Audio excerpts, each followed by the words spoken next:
Bom, então vamos lá. Vou começar, então, agradecendo, Gláucia, o seu aceite em proferir essa palestra sobre um tema tão importante aqui para nós. Esse é um evento no âmbito da disciplina Subjetividade, Voz e Amor na Literatura Portuguesa, e embora você vá tratar, né, de um objeto de outra literatura, mas eu acho que a reflexão que você faz desse conto vai nos ajudar muito a pensar a questão da subjetividade, né? Então, eu agradeço muito o seu aceite, a sua contribuição, além dos alunos da disciplina, nós temos também participantes externos, então esse é um evento da disciplina que é aberto, né? Então, temos aí participantes que não sejam necessariamente alunos da Unifesp, que é da comunidade externa, né? Bom, então vamos lá, eu vou iniciar a sua apresentação, dizendo, né, que essa palestra tem o título O Afogado Mais Bonito do Mundo, de Gabriel Garcia Marques, uma reflexão sobre a Constituição Subjetiva. Bom, a Gláucia Faria da Silva é psicóloga pela PUC São Paulo, realizou o mestrado e o doutorado em Psicologia Social pelo Instituto de Psicologia da USP, é psicanalista e membro do Departamento de Psicanálise do Instituto Sede Sapientia. Ela foi coordenadora do setor de Psicologia Hospitalar do Hospital Infantil Sabará entre 2012 e 2021. A sua experiência e as suas reflexões abordam sempre o enigma da constituição subjetiva. O trabalho clínico particular é um pilar de reflexão para ela, e o outro são as experiências na área institucional, hospitalar, em pediatria. Ela se interessa pela dinâmica incessante da constituição subjetiva em torno dos eixos da linguagem, corpo, família, intersubjetividade e narratividade. Ela tem interesse nos percalços da Constituição, como o autismo, os diagnósticos graves da infância e a experiência da dor. Interessa-lhe, por fim, pensar o alcance e a multiplicidade das intervenções possíveis nos âmbitos individual e familiar, junto às equipes de saúde, através da humanização em saúde e da literatura. Ela integra ainda o grupo de estudos de narrativas em situações interdisciplinares, o Gênesis, da Unifesp, que é vinculado ao projeto de pesquisa Narratologia Críticas, Estudos Narrativos Interdisciplinários, credenciado na Sucupira e no CNPq. Bom, devidamente apresentada, eu passo agora a palavra à nossa convidada e gostaria de dizer a vocês, participantes, que podem interagir aqui no chat, vou estar atenta ao chat, inclusive colocando questões. E ao final, então, da apresentação da Gláucia, ela vai disponibilizar alguns minutos para que vocês, então, possam perguntar e comentar a apresentação dela, ok? Enquanto isso, pediria a todos que deixassem os microfones desligados, aí no final vocês podem abrir e para fazer a pergunta diretamente, ou se preferirem, colocar no chat, ok? Quem que está com o microfone aberto? Bom, então vamos lá, Gláucia, a palavra é sua. Obrigada. Obrigada, professora Simone. Professora Simone, eu queria agradecer esse convite, é uma honra estar aqui para fazer uma leitura conjunta, um recorte mínimo de um texto gigante, né? Então, acho que esse é o primeiro recorte. A segunda coisa que eu queria dizer para vocês é que a minha fala pressupõe que vocês conheçam o texto. Eu não sei como seria ouvir o que eu vou dizer sem conhecer o texto, então... Só um momentinho, Gláucia. Os alunos, enfim, da disciplina, certamente leram o texto, já estava disponível, né, há mais de uma semana, e os participantes externos receberam essa informação na inscrição, e foi disponibilizado a eles o link para o texto gratuito, o acesso gratuito. Então, acredito que todos aqui tenham lido. Ah, que Então, ótimo. fique tranquila. É uma leitura que vai contar que vocês leram para a gente poder conversar. Inclusive, eu vou fazer citações de frase do texto e não vou ficar dizendo quando é citação, vão, né? Estão aí entranhadas no meu texto. Bom, e o meu objetivo, então, é que esse conto sirva de apoio para uma reflexão sobre a constituição subjetiva, é um recorte.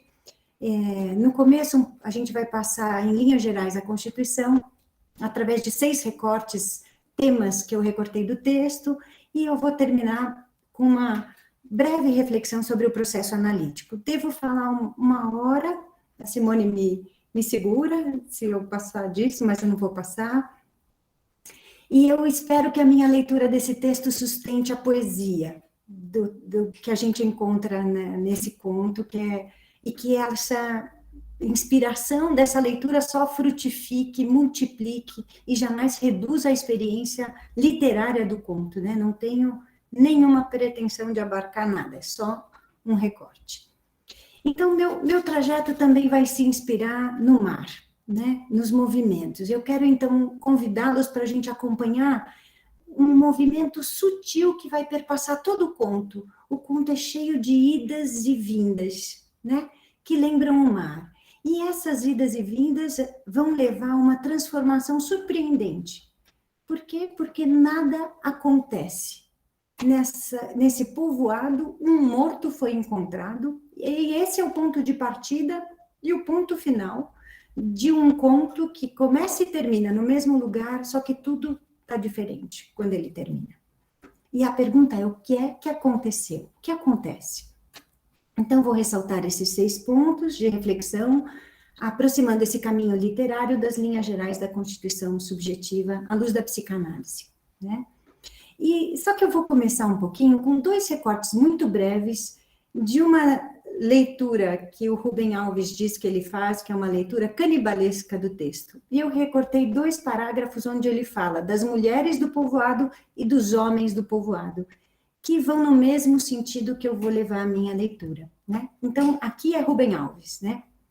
Falando das mulheres. Aí, todas elas riram que riram, suas faces vermelhas, e se surpreenderam ao perceber que o enterro estava se transformando numa ressurreição.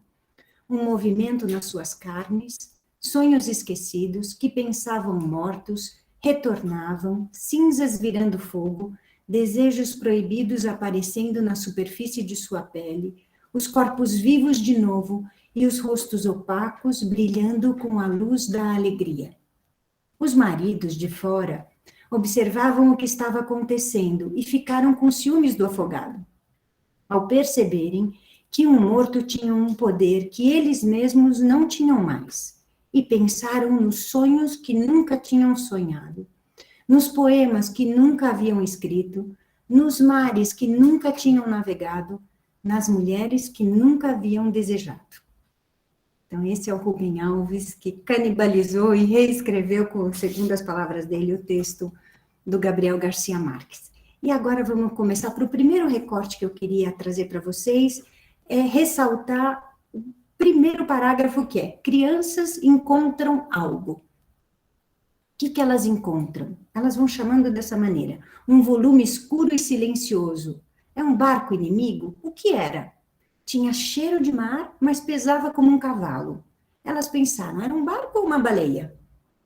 Era um afogado. Eu vou usar essa palavra de uma leitura possível dela, que é uma primeira denominação como um particípio passado, um afogado, não um substantivo. Algo que aconteceu com ele, essa é a denominação dele, ponto final. Mas esse afogado tinha na sua natureza a especificidade de continuar crescendo depois da morte. Uma natureza metafórica que nos interessa. Depois da morte de alguém, depois da morte de um relacionamento, o que é que continua a crescer? O que é que irrompe, que quase como condição sine qua non termina algo e a gente então percebe o que perdeu? Esse afogado foi então encontrado em um povoado. De novo, a gente pode ler povoado como um particípio passado.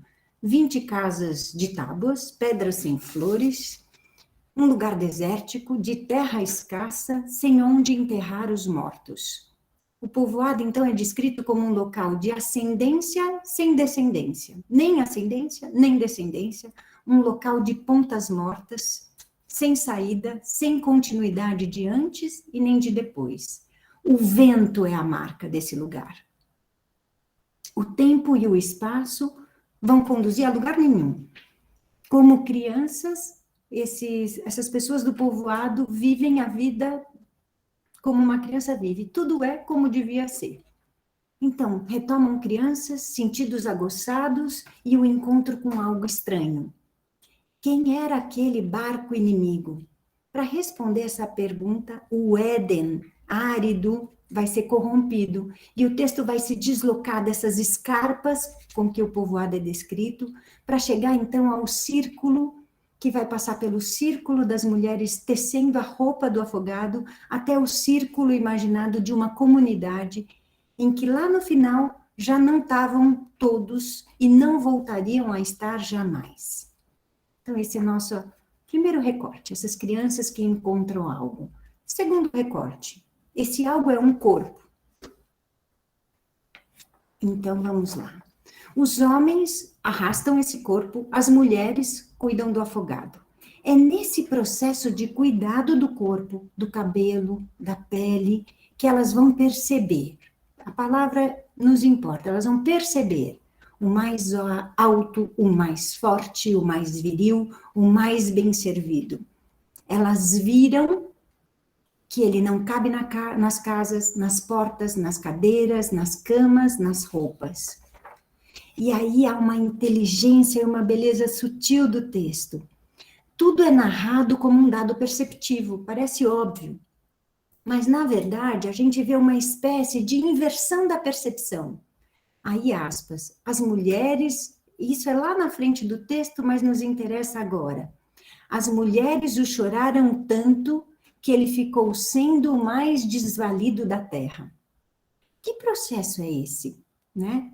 É do cuidado que vai levando essas mulheres para um passo além. Nesse passo além, o que elas viram? Elas viram a altivez e de que classe de homens ele era. Estrito sensu, altivez a gente não vê, né? E o narrador acrescenta, embora o estivessem vendo, não lhes cabia na imaginação. O que é que não cabe na imaginação e continua a crescer e que tem início no contato com o corpo? O contato com o corpo, tanto o nosso próprio corpo quanto o corpo alheio, não é anódino, né? Nunca. A gente pode só não perceber o que acontece com a gente, que não cabe na imaginação, mas ele não é anódino. Dobrar-se sobre o corpo de alguém, dobrar-se sobre o afogado, nesse caso, acorda a carne, acende fantasmas sexuais. Percebê-lo é perceber-se e logo perceber os homens e repudiar os homens delas. Um movimento que vai brotando da fresta do corpo estranho para lentamente atingir todas as relações. Aqui ainda não se trata de uma humanização do afogado, mas uma espécie de uma idealização de possibilidades impensadas. Ainda não é um afogado como um outro. Ainda é só um eu, não eu. Ainda não é o Estevão. É só o diferente do marido. É um momento pré-reflexivo, é apenas uma trinca no pensamento pragmático dos afazeres. Então, a percepção de si e do outro permanece projetada desde fora. O fascínio das mulheres no conto é quase o fascínio da natureza e aparece nos ventos que nunca sopraram e nunca foram tão tenazes. Ali uma ruptura se anuncia, uma espécie de presságio vai sendo registrado pelos sentidos. Com o afogado, elas viram o que elas poderiam ter, mas percebem o que têm.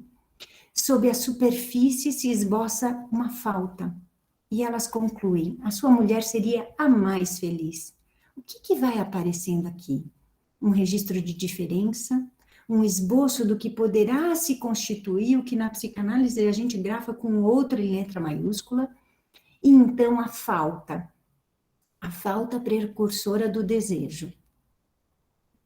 Bom, segundo ponto. Nosso terceiro ponto, em seguida do corpo, vem o pensamento. Então, dessa constatação de sentidos e dessa trinca da percepção, né, que vai trincar outro tipo de sentidos, aparece um pensamento. E se? E se aquele homem magnífico tivesse vivido no povoado? Esse é um primeiro pensamento. E a pergunta vai se abrindo a uma fabulação, a uma diferenciação de existir, então, numa história e num tempo. Tem uma quebra do tempo. A hora que elas se perguntam, e se? O afogado marca e registra um presente e um passado possível que não existiu. O tempo é uma experiência de linguagem. E isso é uma experiência muito, muito forte. Teve bastante tempo que eu trabalhei com surdos e com crianças bem pequenininhas, surdas, sem língua de sinais, sem implante coclear, sem uma língua, até 3, 4, 5, 6 anos.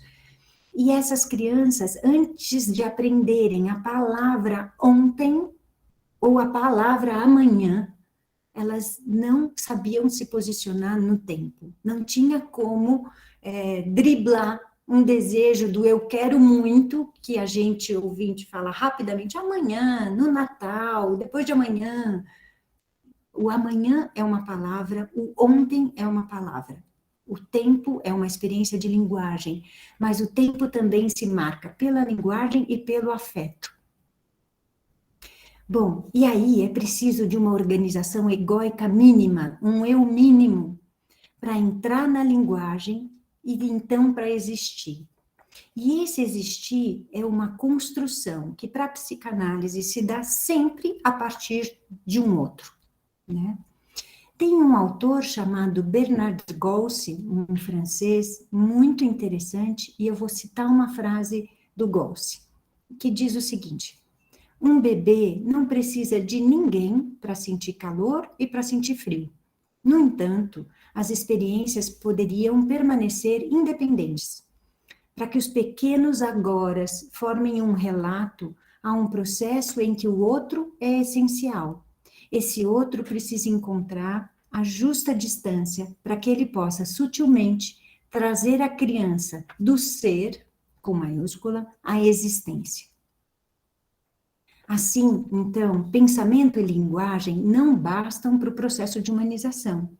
Concomitantemente, a gente precisa do contato com o outro, permeado pelo prazer compartilhado, pelo prazer que retira a criança de um universo de satisfação instintiva, gerando um a mais, indigesto, pulsante, que vem da experiência de contato com o outro. No caminho da pulsão, o outro. E aqui vai se inscrever a noção ampla de sexualidade para a psicanálise. E aqui é o meu terceiro recorte. Vamos para o quarto. Passamos pelo encontro das crianças com algo, o corpo, o pensamento e agora a construção de um pertencimento. A sexualidade... Gláucia, Oi, amor. eu não queria te interromper, mas é que a sua câmera está aparecendo só metade do seu rosto. Ah, é? Se você puder... Aí, melhorou. Tá joia. Melhorou? Interromper, então, mas assim, antes de você passar para o próximo ponto, só para...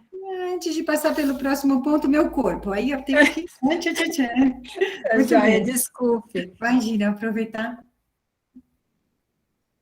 Beber água. Então, vamos lá. Melhorou? Sim? Sim, tá perfeito agora. Pertencimento, vamos lá.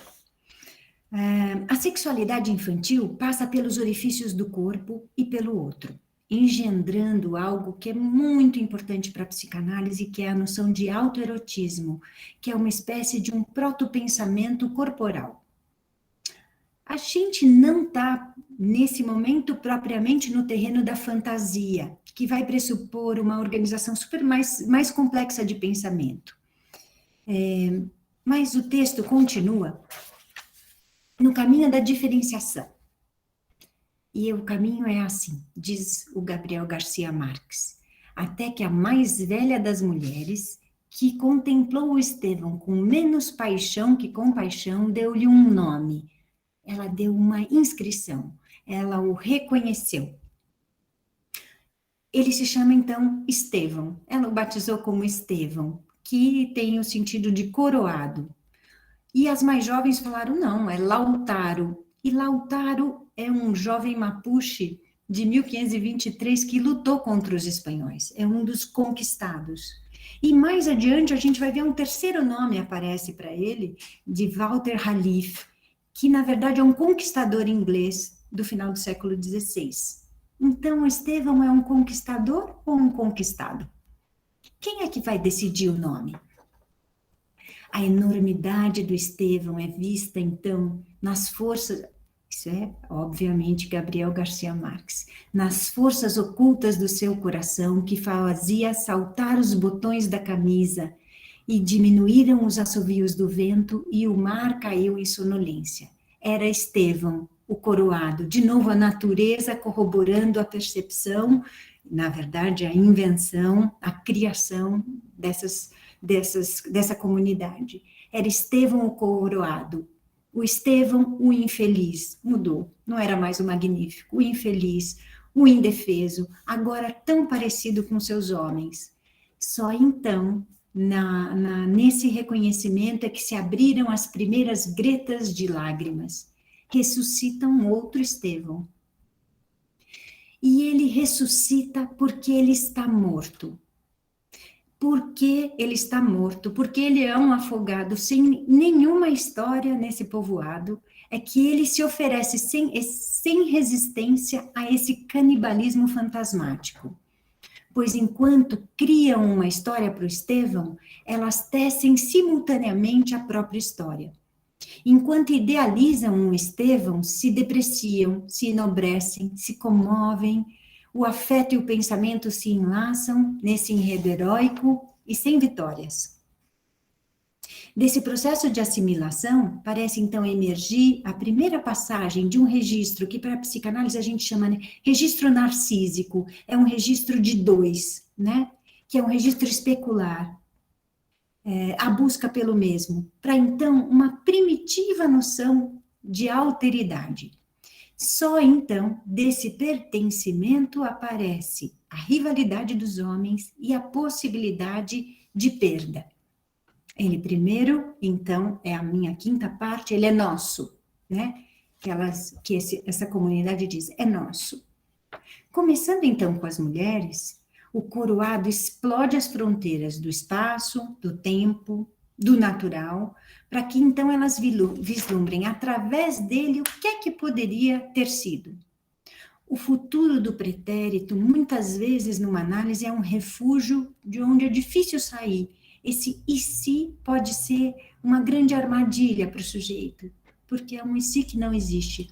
Mas na construção narrativa e na construção mítica que perfaz esse conto, que é essa minha leitura, o e se, o que poderia ter sido, esse futuro do pretérito, é o que vai abrir um portal do tempo, para o tempo, então, presente, ser transformado e ser aberto, né?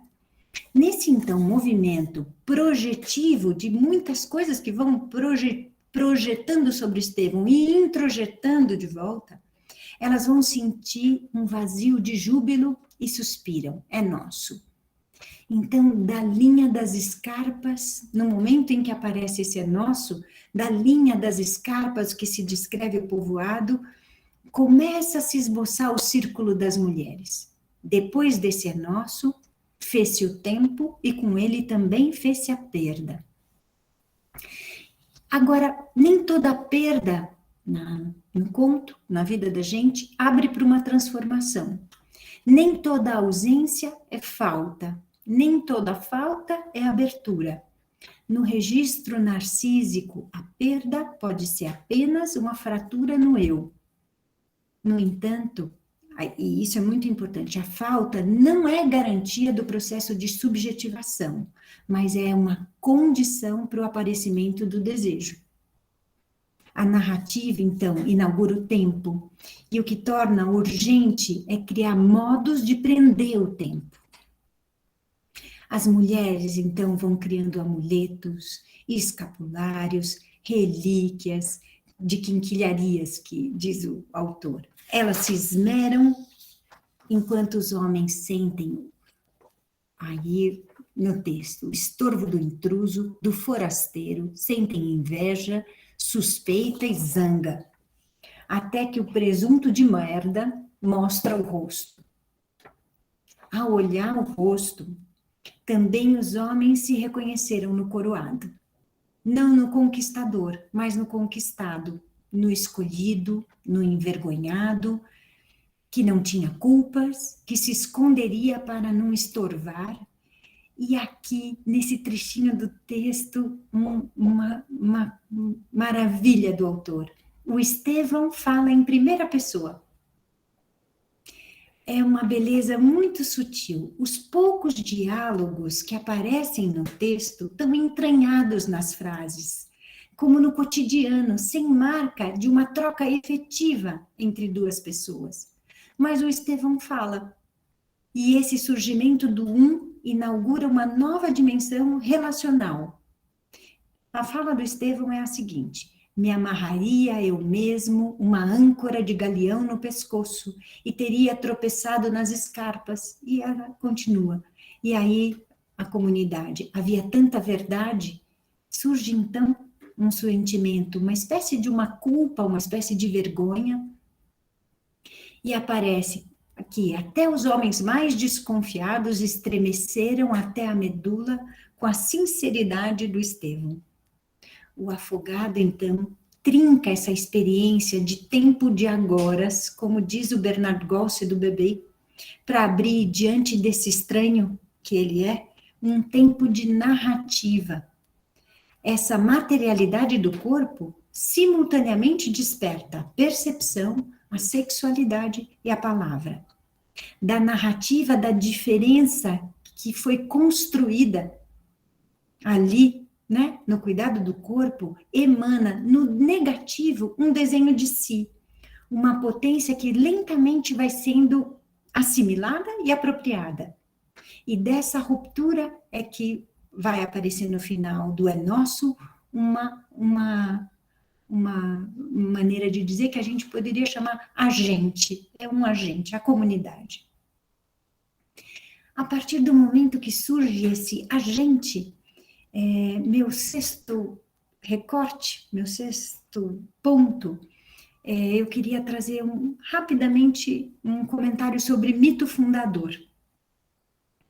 Então, já nesse registro do tempo, a gente vai assistir ao coroamento, vou usar a palavra, né, do Estevão coroado, coroamento dessa construção mítica, que vai servir de pedra fundamental, de fundação. E aqui eu vou citar uma pequena frase da Marilena Chauí, né? Diz a Marilena Chauí, o mito fundador é assim porque a maneira de toda fundatio impõe um vínculo interno com o passado como origem, isto é, com um passado que não cessa, que não permite o trabalho da diferença temporal e que se conserva como perenemente presente. Agora, vamos pensar juntos. O que traz a Marilena Chauí sobre mito fundador é quase um confronto com o que eu venho trazendo com a diferença e a marca e o registro do tempo e de ruptura. Mas vamos pensar, porque eu tenho ressaltado a diferenciação e a ruptura, e ela ressalta a conservação, né? Agora, eu vou retomar em poucas palavras uma ideia de repetição para a psicanálise que é muito importante. A repetição para a psicanálise, na verdade, o que se repete pode ser entendido, o sintoma para a psicanálise é a repetição daquilo que a gente sabe que repete e não consegue não repetir. No entanto, a ideia da repetição ela é muito importante, vista na filigrana. Se tudo se repete exatamente como é, não tem história. Mas, se nada se repete, a gente também não tem história, né? Inaugura-se, então, com o mito fundador, conservando uma parte do passado e abrindo e rompendo para essa experiência do tempo, inaugura-se a possibilidade de uma repetição diferencial, que é a única repetição possível e que é a repetição dialética. Bom, e aí o autor vem com uma narrativa doce, no finalzinho do texto. Na última hora, doeu-lhes devolvê-lo órfão às águas. Deram-lhe paz, e então a irmandade se espalha, aparecendo diferenças. E eles percebem a desolação das ruas, a aridez dos pátios, a estreiteza dos sonhos, diante do esplendor e da beleza do seu afogado. E aí, unindo todos no mesmo movimento, não estavam todos e não voltariam a estar jamais. Tudo seria diferente então, a amplitude das casas, das ruas, o lugar onde o vento, volta o vento, é tão manso que dorme sob as camas, onde a lembrança de Estevão poderia estar em toda parte. Essa natureza, eu estou agora então me encaminhando para o finzinho da nossa reflexão, essa natureza selvagem, o humano, o desumano, o inumano, que vai se mesclando de uma maneira que me interessa muito nas histórias do Gabriel Garcia Marques, que eu conheço, né? Que não é aquela natureza Disney, não é o humano sorridente, mas são as vidas secas, né, que a gente conhece, ou uma outra referência que eu acho muito importante, que é dos Amores Perros, que é um filme do Inhárito, e esse tempo alargado, mítico, né, esse humano inumano e esse tempo mítico que a gente vê na Cândida Herêndira, nos 100 anos de solidão, no Tempos do Cólera, no Amor, né, dos Tempos do Cólera. Nesse conto, das escarpas daquele dia a dia de sobrevivência, brotam então os mananciais de uma fantasia latejante, e as narrativas pulsantes surgem e reverberam, né? E vão enraizando toda a comunidade, agora já não chamaria de povoado, mas chamaria de comunidade, numa construção ficcional e mítica que alcança a potência subjetivante de um laço compartilhado. E aqui eu acho que é o principal ponto que eu vou repetir, porque aí eu vou fechar com um comentário sobre o processo psicanalítico, né? Uma construção eminentemente ficcional e mítica alcança uma potência subjetivante de um laço compartilhado. Então, agora eu vou dizer o seguinte para vocês. Essa potência subjetiva da ficção nos interessa. E vai abrir, então, a beleza de toda a construção psicanalítica, de todo o edifício da psicanálise. Que esse texto vai ajudar a gente a iluminar, então, um eixo do trabalho psicanalítico que eu vou trazer para vocês numa frase do Nelson da Silva Júnior, que foi meu orientador de mestrado e de doutorado. Diz o Nelson: a verdade histórica de um sujeito é em si mesma uma criação do inconsciente durante o processo analítico. Vou repetir porque isso é eu acho muito importante. A verdade histórica de um sujeito é em si mesma uma criação do inconsciente durante o processo analítico. Enquanto criação pelo processo analítico, a historicidade do sujeito freudiano é essencialmente não um dado concreto, mas um produto do sentido. Diferentemente da historiografia material, A historicidade psicanalítica funda-se em sua abertura iminente para o passado imprevisível. A psicanálise pode afirmar que o passado é um passado aberto, cuja historicidade é produto do sentido, fundada na abertura iminente ao passado imprevisível e, sobretudo, indomável. Que eu acho que o texto do Gabriel Garcia Marques vem fazer desta frase complexa uma frase clara, né? É isso. Essa é a minha leitura, isso que eu queria trazer para vocês.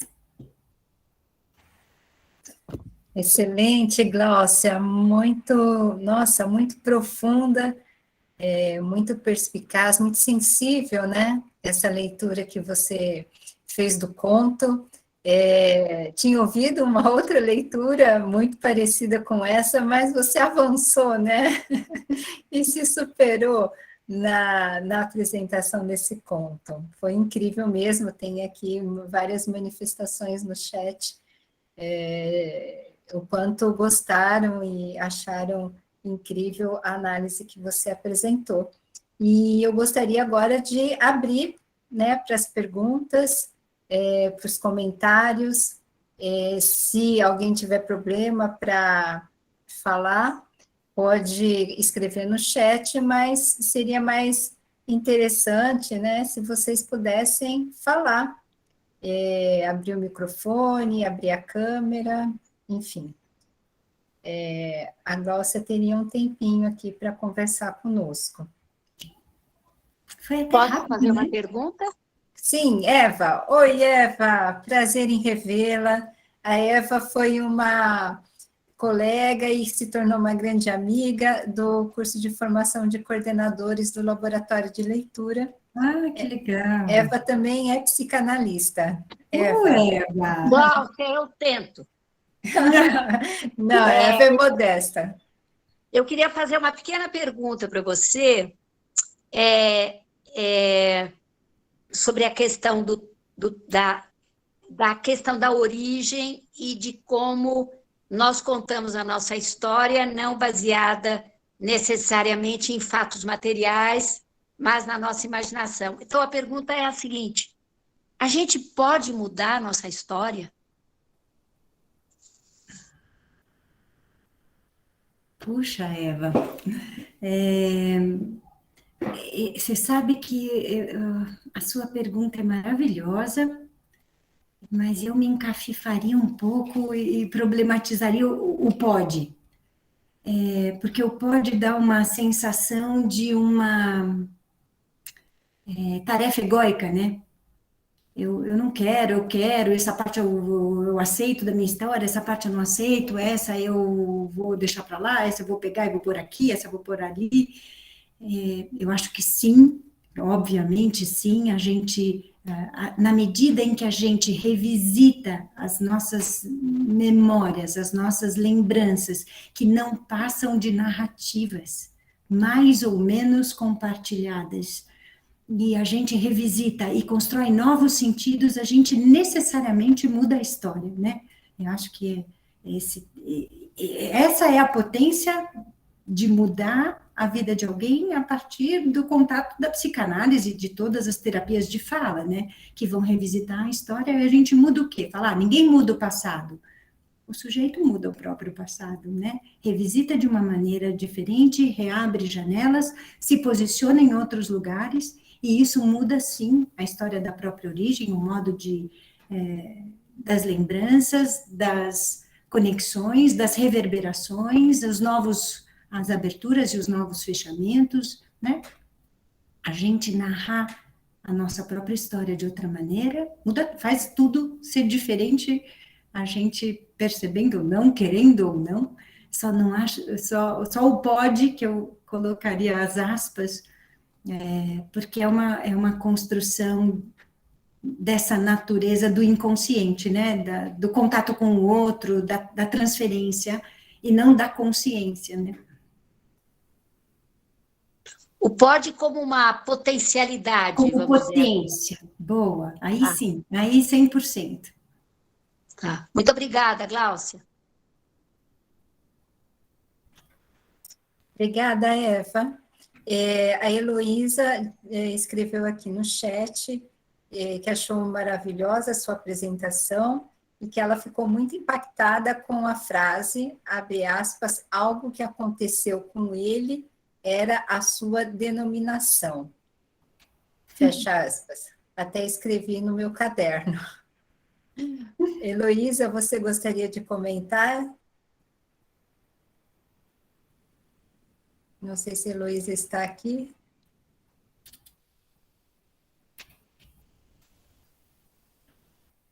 Acho que não. É que é difícil ver todos que estão, né? Que tem um limite aqui que a gente consegue ver nos quadradinhos. O microfone não está funcionando. Oh, que pena, mas se você quiser comentar ou fazer alguma questão, fique à vontade aqui no chat. A Miriam levantou a mão. Miriam, por favor. Olá, Gláucia. Oi, Miriam. Oi, Simone, tudo bom? Oi, obrigada Miriam, por esse seja presente. Obrigada por esse presente de interpretação, análise. E eu queria falar duas coisinhas. Uma primeira, baseada no que a Eva falou, eu acho que a gente não pode mudar a nossa história, mas a gente pode contar de outra forma e aí passa a viver, né, para frente de outra forma, porque a gente só vive no presente, assim, a gente não pode mudar o passado, né? Então, é a forma que você passa a conviver com a história que você aceita, né? Eu acho que é um pouco isso, acho que queria que você falasse um pouquinho disso. E a outra questão que eu acho bastante importante, e você falou também de maneira bem proeminente, é a questão do tempo, né? Como é que esse tempo ele adequa ou desadequa a forma que a gente pode ver a nossa história, né? Como é que esse passar de tempo, esse voltar, a memória, todo esse entrelaçamento entre o que eu sou, o que eu fui, o que eu vou ser, mas o que eu acabo só sendo, né? Porque o que eu fui não dá para mudar e o futuro a gente vai, como você disse, construção. Então, por aí. Obrigada, Gláucia. Miriam, que bacana e que difícil. Mas você sabe que eu acho que eu discordo de você. Eu vou mais lá para Eva vai ter que se pronunciar de novo, Eva, porque eu acho que eu estou mais para que a gente sim muda o passado, muda o que aconteceu, Miriam. Você pensa assim.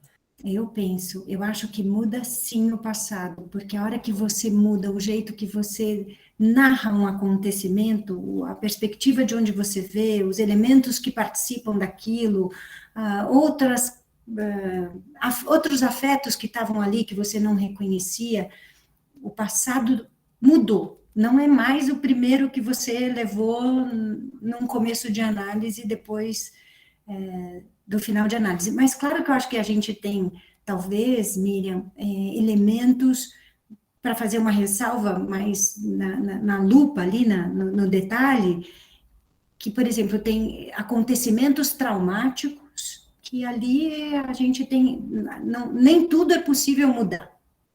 Acho que boa parte do passado é possível mudar, nem tudo, né? Talvez essa seria uma ressalva. Existem elementos avassaladores que não são passíveis de transformação dessa maneira, né? Eles vão precisar de palavras para serem assimilados, mas não são passíveis de transformação como os fatos corriqueiros ali do cotidiano. Eu só estou lembrando de uma história, queria compartilhar com vocês, uma história que eu acho tão bonita. Eu tive um paciente adotivo, que o irmão também era adotivo de outra mãe, né? E nenhum dos dois garotos conheceram as famílias, né? Eles tinham ideia dessas histórias mínimas, desse encontro no momento de pegar o bebê, que a mãe adotiva conta. E e o lugar que cada filho ocupa na dinâmica familiar está muito marcado com a construção possível que essa mãe adotiva pôde fazer. Então, o menino preferido tem uma mãe que doou o bebê, que era maravilhosa. E o menino que tem um outro lugar nessa dinâmica tinha uma mãe adotiva muito descuidada, a mãe que abandonou, né? A mãe biológica. Então, a construção das mães biológicas, sem ninguém dessa família saber nada sobre elas, muda completamente. Ambas doaram os bebês, mas uma era uma heroína e outra era muito desmazelada, né? E isso era uma construção. Nada disso tinha... Era um fato, né? Não tinha nenhum... Não tinha registro, né? Um registro, não se conhecia nada, mas o registro que ficou como história possível dessas duas crianças era esse, né? Apesar do fato ser semelhante, duas mulheres doaram seus bebês, né? Enfim, isso é um comentário. E sobre o tempo, Miriam, eu acho até difícil, assim, porque o tempo está perpassado o tempo inteiro nessa experiência, que a minha leitura passa por aí, né? Esse tempo antes do reconhecimento, esse tempo povoado, esse tempo sobrevivência, não é um tempo que não tem registro, nem experiência de tempo. Exato. Né? Ele só vai... Não há uma comparação possível, a não ser pela fala dessas personagens. O tempo passa a existir quando um esboço de sujeito se faz, né? E o esboço de sujeito só se faz a partir da construção ficcional, absolutamente ficcional, e isso que eu acho sensacional nesse texto. É um afogado, eles não têm sinal algum para além do particípio passado afogado, né? E mesmo esse não é um deles também, né, Gláucia? Que não é um deles, portanto, ainda mais exterior, que vem tocar, né, como se fosse assim uma pedra no lago, né? Vai sair. Isso é sensacional, porque é o estranho, né? O estrangeiro, o inquietante, é o estranho, né? De onde é aquele que traz algo de mim sem ser eu e que é inassimilável. É esse que provoca essa fratura.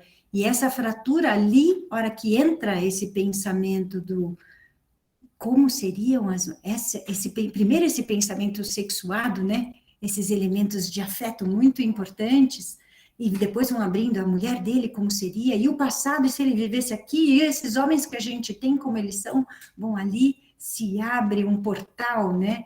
De uma vida possível, né? Cujo destino, que eu também acho sensacional no texto, o destino disso tudo poderia ser, devolve esse estranho para o mar, de onde ele veio, não nos interessa, mas ele passa por um processo de assimilação que transforma a comunidade inteira, né? Que cria esse elemento fundador. E que numa só voz diz, é nosso, né? É nosso. Uhum. É nosso. E tem dois momentos de reconhecimento, tem a nomeação e tem o rosto, né? Tem, acho que as mulheres entram aqui no corpo e no reconhecimento, e os homens, depois que surge a rivalidade, né? O rosto provoca essa assimilação desses... Essa identificação, homens, né? A identificação. Gláucia, a Silmara escreveu aqui no chat, né, aí comentando o que você vinha falando a partir da pergunta da Miriam, né, se a gente pode mudar o passado ou não. Ela diz, não pode mudar os fatos, mas pode ressignificar o passado no presente que se está construindo. E aí eu também coloco mais uma questão aqui junto com a dela, mas o que é o fato, né? O fato em si não existe, o fato só existe a partir de uma determinada percepção, né? Exato. Olha, quem é? Luciano, Isabelle... Não, Silmara falou. Silmara, que já ficou para cima. Silmara, pensa comigo, Silmara, você briga com seu namorado, com a sua namorada, com a sua mãe, com seu pai, né? Com a sua irmã, vai contar para alguém o que aconteceu. E aí a sua irmã vai contar para alguém o que aconteceu. E aí a minha pergunta é: o que aconteceu? Alguém, por um acaso, tem alguma noção do que aconteceu? E importa? Se é que existisse em algum lugar gravado no vídeo, importa, né? Se importasse, Silmara, nenhum processo analítico poderia acontecer sem ficar com cara de processo de advogado, né? Uma acariação. Aconteceu ou não aconteceu? Você foi abandonado? Não, você não foi abandonado. O que aconteceu? Eu acredito que o fato, a gente não tem, o fato não existe mais, sobram as narrativas do fato, né? E o que funciona para que o nosso mundo seja diferente é o que a gente diz da gente mesmo e do mundo. Ponto final. Poucas coisas se sustentam para além da própria narrativa delas. Perfeito. Depois o Luciano Caio Cabral também ele diz: não acho que dá para mudar o passado, mas sim evoluir no presente para não repetir as mesmas coisas no futuro. Eu acho que ele também está associando aí a questão da repetição que você havia mencionado. Não sei se você quer comentar também. Acho que é o que a gente estava comentando mesmo, Luciano. Aí a Isabelle complementou dizendo que na percepção dela nós não estamos mudando a história, mas nós é que estamos nos mudando. Mudando a nós mesmos. Isso. E a Fernanda disse que achou muito interessante a ideia do EC, né? Como maneira de se colocar na possibilidade de conhecer aquele afogado e se transformar através da experiência de se colocar nesse outro lugar, de se reconhecer, perceber as diferenças e despertar o desejo das pessoas do povoado.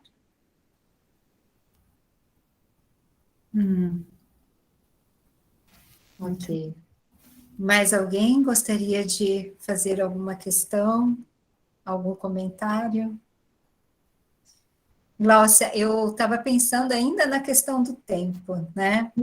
E me parece, eu queria ter podido ler mais uma vez o conto antes desse nosso encontro, mas não consegui reler o conto. Mas agora, na sua fala, eu fiquei pensando nessa dimensão do tempo nesse conto, que desde o início tem uma dimensão, pelo menos na minha leitura que ficou, de um tempo que é o tempo da natureza. Muito, e parece que esse povoado, antes de se tornar comunidade, meio que vai nessa relação do tempo com essa relação do tempo da natureza, né? Fiquei imaginando aquelas pessoas vivendo como se fossem, sabe, fauna e flora? Um povoado que é fauna e flora, daquela paisagem, daquele lugar, daquele espaço, né? E meio que a deriva desse tempo da natureza. E, de repente, esse afogado, a presença dele muda essa relação, né? Tanto que a comunidade, então, olha para suas casas, olha para suas vidas, olha para os seus maridos, para suas esposas, né? E tudo isso muda. Então, muda a percepção, aí a gente volta para a questão da percepção dos fatos, né? Muda a percepção do lugar, muda a percepção de si mesmos, muda a percepção e a relação com o tempo, porque aí eles passam a pensar como, e se fosse assim, e depois passam para uma outra relação de tempo, que poderia ser assim, ou poderá ser assim, uma ideia de futuro, né? Uma ideia de futuro dos navios, né? Sim. Que vão falar em 14 línguas, ali é o povoado do Estevão, né? Sim. Tem uma projeção para frente, para né? O futuro, tem. Sim. Abre primeiro o passado. Abre o passado, e aí o presente se ressignifica, né? E aí se projeta um futuro. E antes parecia que era um povo meio que congelado num eterno presente, né? Numa repetição mítica, quase. Por né? isso que meu convite é óbvio que eu sei que a gente passou por elementos da constituição subjetiva, mas acho que a provocação é essa. Algo se constitui ali, eu vou chamar de constituição subjetiva, não em demérito em nada, mas só para fazer essa marcação dessa percepção da consciência do eu, do perceber e do aperceber, né? Que a gente usava em Gestalt, um perceber-se. Perceber-se. Né? É esse pulo do gato, né? Claro que tinha percepção, vida, eu, vai, morre, sobrevive, enfim, as histórias e as relações ali. Mas a consciência de si vem a partir do outro. Sim. Né? Essa consciência de si que é esse estranho, né? Que é qualitativamente diferente, né? Em um determinado momento. E que é provocada pela presença do estranho. Sim. E da sexualidade. Eu acho importante também, a gente não escapulir. A sexualidade permeia o texto inteiro, né? O tempo todo também. Né? A virilidade desse morto é o que primeiro salta aos olhos das mulheres que aí vão fazer todas essas construções, né? As mais velhas, as mais novas, ele faz esse jogo, né? Essa brincadeira, que é muito importante, que é onde tem né? a ânima, a alma desse corpo volta para o corpo, né? Essa ressurreição não é só desse Estevão que ganha vida, tudo ganha vida, né? Na hora que esse corpo e essa alma, né, rompem com esse pacto natural e algo se organiza de uma outra maneira. A Isabelle lembrou, uma das leituras que nós fizemos na disciplina, a Isabelle lembrou do C.S. Lewis, quando ele diz que nós precisamos dos outros se queremos saber de qualquer coisa de nós mesmos. Até de nós mesmos, é isso aí. Olha só, não conheço esse texto, muito bom. Obrigada pela lembrança aqui, Isabelle. Bacana. Mais alguém gostaria de falar? Estão tímidos, hein?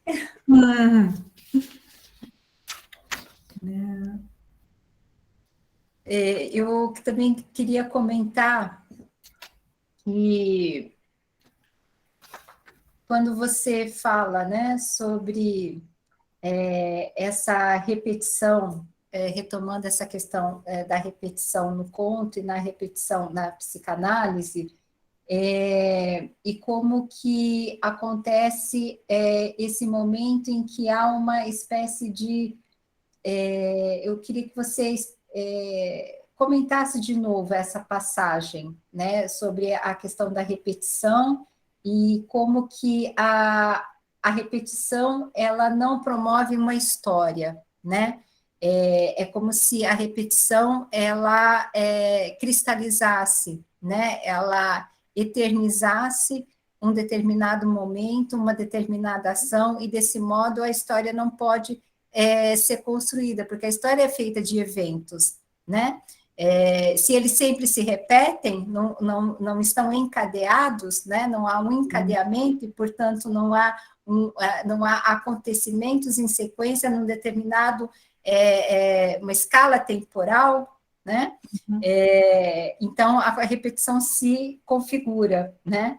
E que, se é que a gente pode falar de cura, não sei se a gente usa essa palavra, mas, enfim, para que a mudança aconteça, melhor, né, do que cura.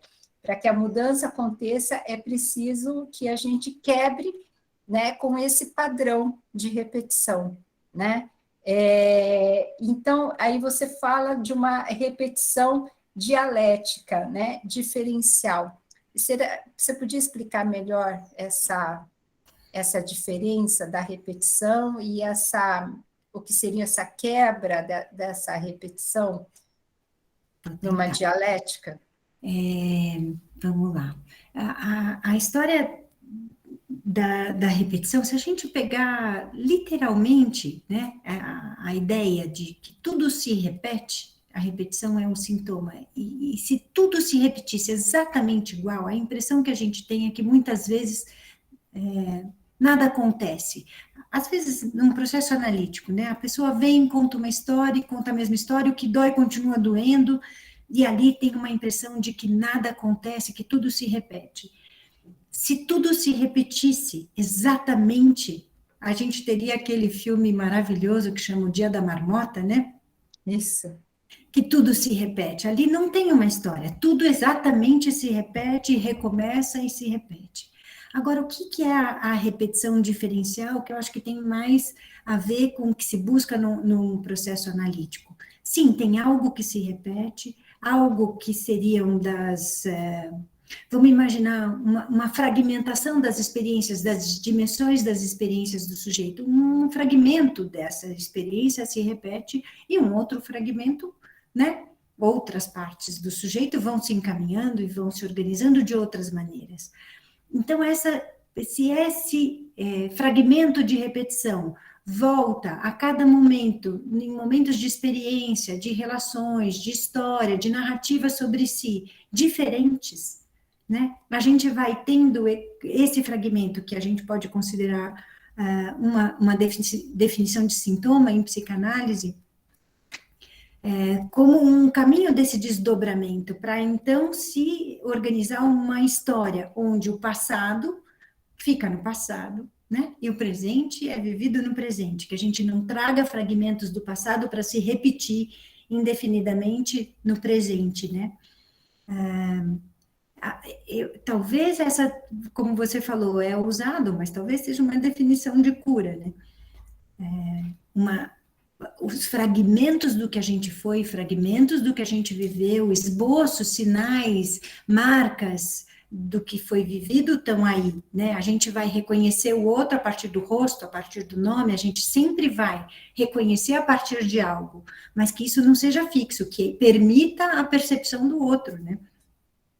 Perfeito. Seja isso, não sei se... Não, perfeito, porque é aí que se dá essa dimensão dialógica, né? Exato, que é lindo quando aparece o diálogo, né? Eu acho a coisa mais maravilhosa, os diálogos todos entranhados no texto também, né? Sim, as vozes, né, entranhadas. Sim, Sem uma organização, né, dialógica, como você falou, só o Estevão fala, que é sensacional, né? E o Estevão, que é o estranho, né? É ele quem fala, em primeira pessoa, né? Só ele fala. Perfeito. E tem um outro processo que eu acho que é bacana de lembrar, que é da percepção, que é diferente da percepção dos 5 sentidos, essa que a gente conhece, que é a percepção ficcional que o Gabriel Garcia Marques faz, que é esse, de tanto chorarem, o Estevão se tornou mais desvalido. É tão bonito, porque isso inverte o sistema perceptivo, né? Como é que é aquele ditado que a gente usa tanto? Como é que é? O que os olhos não sentem, o que os olhos não veem, o coração não sente. Pois é, o que os olhos não veem, o coração não sente. Mas aí tem a inversão, que o que o coração sente, os olhos veem, né? Esse também é um sistema perceptivo ficcional que a gente precisa estar atento, porque ele acontece o tempo inteiro, né? As duas afirmativas são verdadeiras, né? De processos perceptivos que criam e organizam a realidade com a mesma potência dos sentidos, né? Mas é interessante essa percepção de Estevão, né, pela comunidade. Primeiro, essa idealização, né, esse encantamento que começa com as mulheres. Depois, ele se torna um estorvo, né, porque ele é grande demais. Enfim, ele se torna um estorvo, e depois, quando ele se torna, né, ele se humaniza, né, é que realmente ele estabelece essa relação dialógica, né, ele funciona como esse elemento, né, de estabelecimento de uma relação dialógica com a comunidade, e aí acontece essa transformação, né, essa mudança ou essa trinca, né?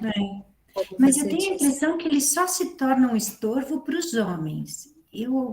Que eu me lembro, assim, em nenhum momento as mulheres vivem como estorvo. É para imaginá-lo, coitado, que elas imaginam que ele quebra as cadeiras, ele não cabe nas Sim, portas, sim, ele causa desconforto nas casas. Coitado do Estevão, olha o que ele já viveu, né? sim, sim.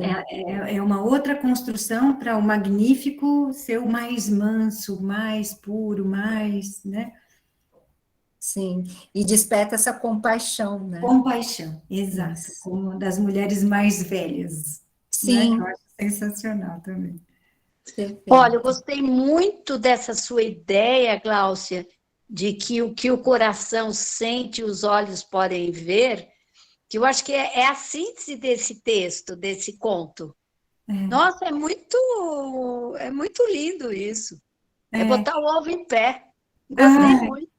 Eva, essa frase eu usei no mestrado porque eu entrevistei grávidas no 9º mês de gravidez, no finzinho da gravidez, onde o mundo psíquico estava botando o ovo em pé, sabe? Como você disse. E era isso, o que o coração sente, o que os olhos ainda não tinham visto, estavam vendo, né? Era muito, muito forte essa construção fantasmática de um bebê que elas ainda não tinham visto, e que é crucial para a saúde, né? Que a gente sabe para toda a constituição subjetiva. E esse conto me remete totalmente a essa experiência, né?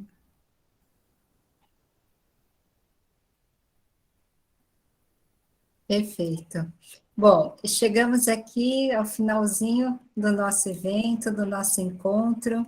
Gostaria de agradecer muitíssimo a contribuição da Gláucia para essa reflexão sobre o conto, a dedicação com que ela preparou, né, essa aula, essa palestra, e tenho certeza que foi muito proveitosa para todos aqui. E realmente agradecer mesmo, Gláucia, foi uma apresentação magnífica, e aqui a Luana dizendo que foi uma delícia, e agradecendo. Foi uma delícia mesmo, Gláucia. E Gente, muitas eu manifestações, adorei. É muito bom poder conversar, muito muito bom bom. poder a gente trocar, né? Trocar experiências sobre um texto literário, sobre a experiência profissional, é o que faz a gente crescer, caminhar, todo mundo Sim, junto, né? Em comunidade. em comunidade. Perfeito. Né?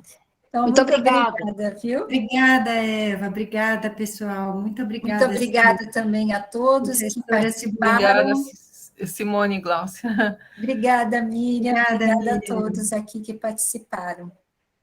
Tchau, Tchau, gente. tchau, Abraço para gente. Até vocês. mais. Tchau. Tchau, tchau.